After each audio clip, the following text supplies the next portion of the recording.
If you're sick of spending all your hard-earned cash and buying unhealthy food at the drive-thru, this video is for you. Today, I am sharing 5 recipes that are going to give you healthier and less expensive versions of what you'd get at the takeout counter. For this one, we're going to make air-fried KFC tenders, and these are so incredible. Like, you can see that they look like they're deep-fried. Well, they also taste like they're deep-fried. Like, my family, my husband and kids, and husband in particular, was like, you didn't deep fry these. Like, they're so tender and they're so good and the flavor is so good. And I was super happy because I'm trying not to buy like chicken nuggets and chicken tenders from the grocery store for my kids and trying to find an alternative. And they actually liked these. So that was a big deal. So I just grabbed a large package of chicken tenders from Aldi, pretty inexpensive. And then I just needed to get the tendon out of the tenderloin. So when they come, they have this long white tendon in them, which is kind of annoying, but it's worth it to get it out because it's chewy. And I actually ended up grabbing a piece of paper towel. And so you grab the little white part with the paper towel, and then you stick your fork around it, almost like you're like flossing or something like that. And you just move the fork back and forth. So you want to not like push straight down. You're almost like you're like sawing something. You want to move it back and forth and saw it all the way down, and the whatever it is, the tendon will just come right out, and it's actually amazing and super easy. So you just want to make sure you get the tendons out of all of them. And then next up, we're just going to make our spice mix.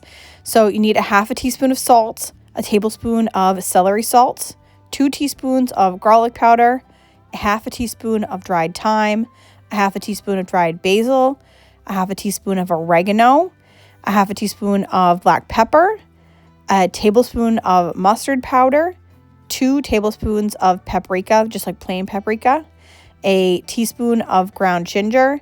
And if you want to make it a little bit spicy, you can add a teaspoon of cayenne pepper, but I didn't add that because we don't really like it spicy and want to make sure that everybody would eat it. And then just mix that around. What we're going to do is get a bag together. I have like a Ziploc bag. I poured in 1 tablespoon of this spice mix and then about 1/3 cup of Greek yogurt because that's what I had. You can also use like buttermilk if that's what you have on hand, or even you can use milk and like a little bit of lemon juice, just a squeeze of lemon juice for the acidity. Mix that all around with the chicken, and this is going to marinate the chicken. So you're going to do that for 3 hours, or you can do it overnight. So you can do it ahead of time. It's going to give it a lot more flavor and really break down that chicken to make it super tender the longer that you do it.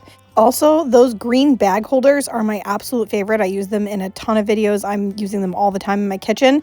And those are in my Amazon store if you ever wanted to grab them. They think they come in like a 4-pack, and they actually collapse in your drawer super easy. And I just have found that it's something that I absolutely love in the kitchen.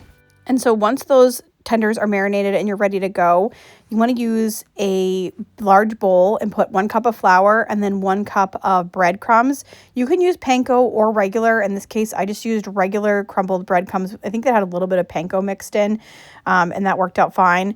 And then a 1/4 cup of cornmeal and the rest of your spice mix. So we're just going to mix that all together.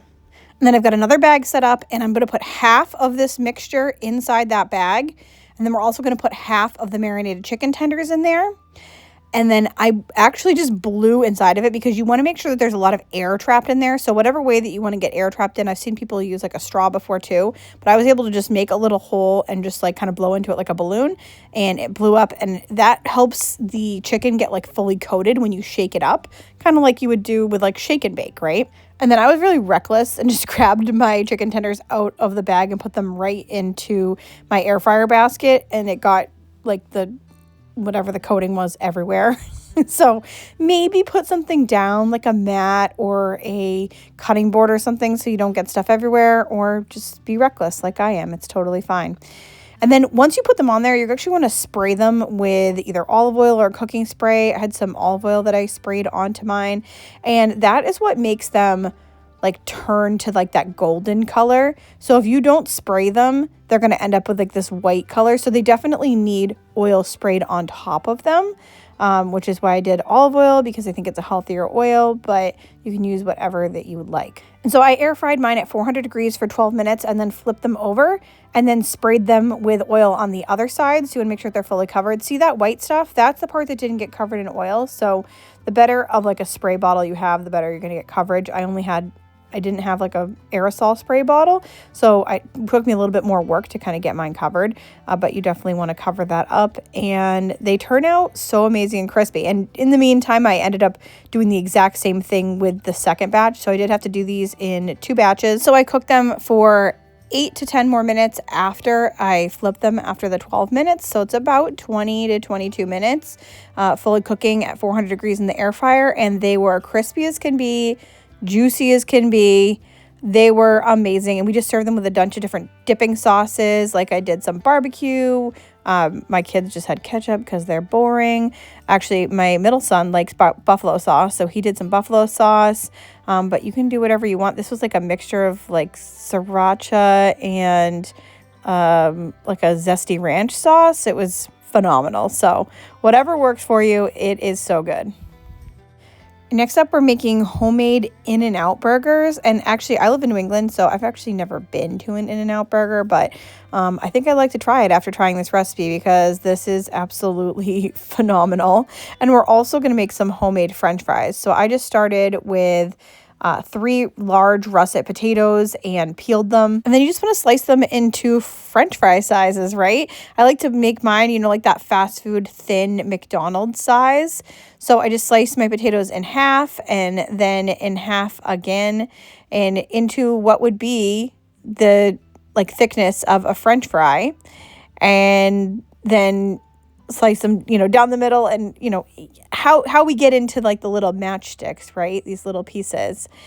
And put those all in a bowl with a drizzle of olive oil and a sprinkle of salt and just mix them all up together. And then I just did 1 potato at a time basically in my air fryer, because when you do put them in the bottom of an air fryer basket, you want to make sure that they're evenly laid out and they're not touching each other so they don't get soggy. And so that for me, that took 3 times with my larger sized air fryer. I really highly recommend the large air fryer. That's also in my Amazon store, which is in the description box down below.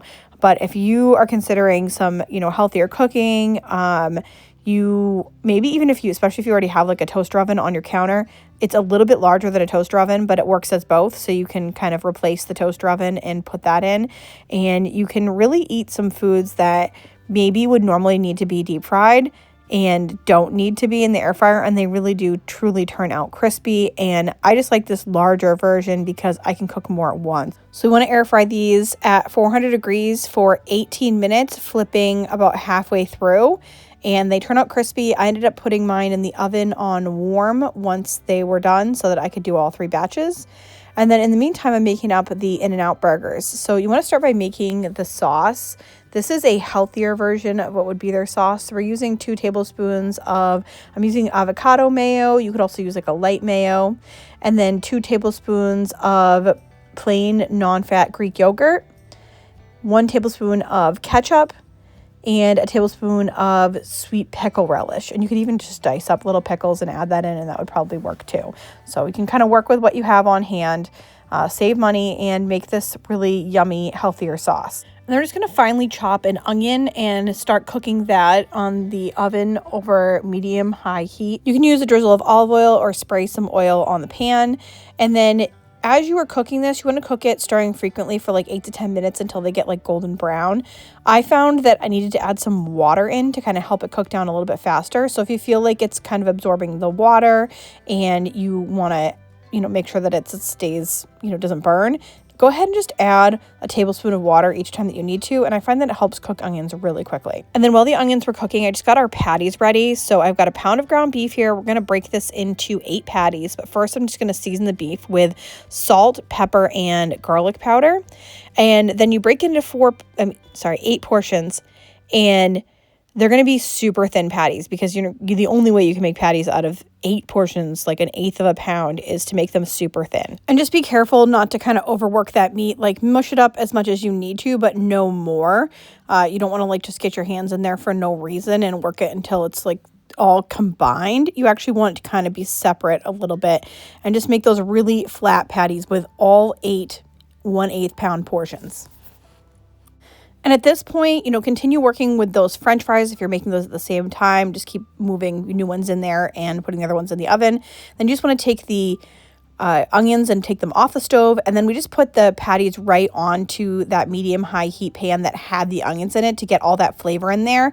Unfortunately, I just like lost that footage. It didn't record or something like that, but that's okay. We have the footage of putting the cheese on. So it only takes a minute or two. Like, it's not a long time. And then you just flip them and then you put the cheese on. And again, another minute or two. And these are pretty much fully cooked through, but not like well done, like not like a hard hockey puck unless that's what you like, but you really don't need to. Just a few minutes on each side, that cheese will melt, and then you can just assemble the InNOut Burger. So I just took my sauce and put it on the top of, these are just like the simplest, cheapest burger buns that you can buy because I thought that'd be the most similar. But you can also get like the keto ones or the light ones, whatever you prefer. And then we're going to put a patty on the bottom, then put some onions on top of that, and then another patty on top of that, and then onions on top of that. So you want burger, onions, burger.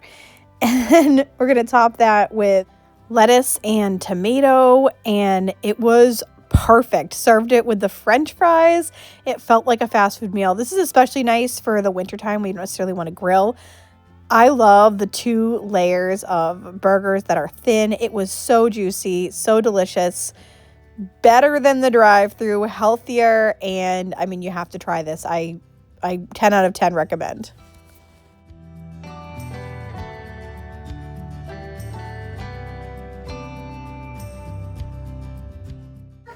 It tastes like McDonald's. No, it's InNOut Burger. Now it's a McDonald's burger. Either way, it's fast food, right? Yeah. You like those French fries? Yep. All right, next up we're making homemade gluten-free chicken nuggets. These are pretty good and a nice dupe for, if you're trying to avoid gluten and trying to get in some healthy nuggets that are not made with seed oils. This is going to be your jam. So you need a food processor, and then you want about a pound of chicken breasts and a 1/4 cup of rolled oats, the old-fashioned kind. And then to that, you just want to add a 1/4 teaspoon of dried parsley, a 1/2 teaspoon of garlic powder, a 1/4 teaspoon of onion powder, a 1/2 teaspoon of salt, and just process that until it's almost like a paste, like you're thinking like ground chicken, but even pastier than that.